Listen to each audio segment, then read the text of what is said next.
তো আজকে পড়াশোনার কিছু টিপস অ্যান্ড ট্রিক্স নিয়ে আলোচনা করব। যাদের পড়াশোনা একটানা অনেকক্ষণ করতে পারো না কিন্তু পড়তে হবে, এরকম যারা আছো তাদের কিছু টেকনিক হলো। 1 নম্বর আমরা বলবো হলো প্রোমোডোরো টেকনিক। এই প্রোমোডোরো টেকনিকটা হলো মানে কিছুক্ষণ বিরতি নিয়ে নিয়ে পড়া। ধরো 25 মিনিট পড়লাম, তারপরে 5 মিনিট বিরতি, আবার 25 মিনিট পড়বো, এরকম বিরতি নিয়ে নিয়ে পড়া। এটা যারা একটানা পড়তে পারে না তাদের জন্য বেশ ইফেক্টিভ। 2 নম্বর সেটা হলো অ্যাক্টিভ রিকল।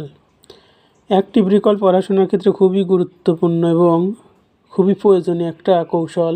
এটা হলো কোনো একটা পড়া একবার পড়ে বা কয়েকবার পড়ে তারপরে সেটা আবার মনে করার চেষ্টা করা, বা কোনো একটা টপিক যখন পড়বো সেটার শুধু নামটা লিখে তারপরে ওইটা আবার মনে করার চেষ্টা করা। এটা হলো অ্যাক্টিভ রিকল। এটা পড়াশোনার ক্ষেত্রে খুবই কাজে দেয়। 3 নম্বর হলো স্পেস রেপিটেশন। স্পেস রেপিটেশন হলো ধরো কোনো একটা পড়া হতে পারে, সেটা ম্যাথ বা ফিজিক্স বা ইংলিশ বা অন্য কোনো আদার কোনো ইতিহাস, যে কোনো সাবজেক্টের। সেটা ধরো আজকে পড়লে একদিন, কালকে পড়লে তারপরে একদিন গ্যাপ দিলে, তারপরে আবার পড়লে, তারপরে 2 দিন গ্যাপ দিলে, তারপরে 3 দিন গ্যাপ দিলে, এরকম করে পরীক্ষার আগ পর্যন্ত গ্যাপ দিয়ে দিয়ে পড়া। মানে একটা পড়া একদিন পড়ে তারপর একদিন গ্যাপ, তারপরে আবার পড়া, তারপরে আবার গ্যাপ, একদিন গ্যাপ বা 2 দিন গ্যাপ, তারপরে আবার পড়া। এটা হলো আমাদের স্পেস রেপিটেশন।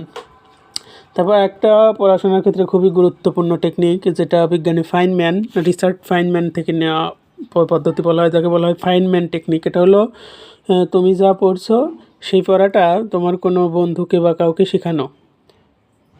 যেমন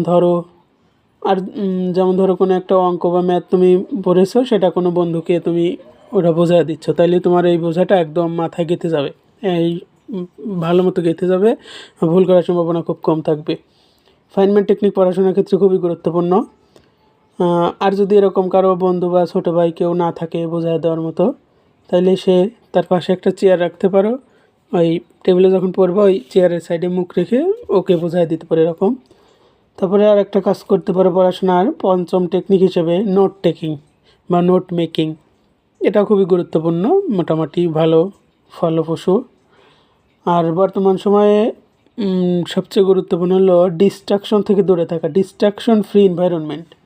আমাদেরকে ডিস্ট্রাকশন ফ্রি এনভায়রনমেন্টে পড়াশোনা করতে হবে। এর জন্য যখন পড়তে বসবে তখন ফোনটা যদি কাছে থেকে দূরে রাখা যায় এটা খুবই ভালো, কারণ ফোন পড়াশোনার ক্ষেত্রে অনেকটাই ব্যাঘাত সৃষ্টি করে। আর লাস্টে যেটা বলবো সেটা হলো ডেইলি রুটিন মেনটেন করে চলা। ডেইলি রুটিন মেনটেন করে চলা পড়াশোনা প্লাস যে কোনো কাজের ক্ষেত্রে এটা খুবই ফলপ্রসূ।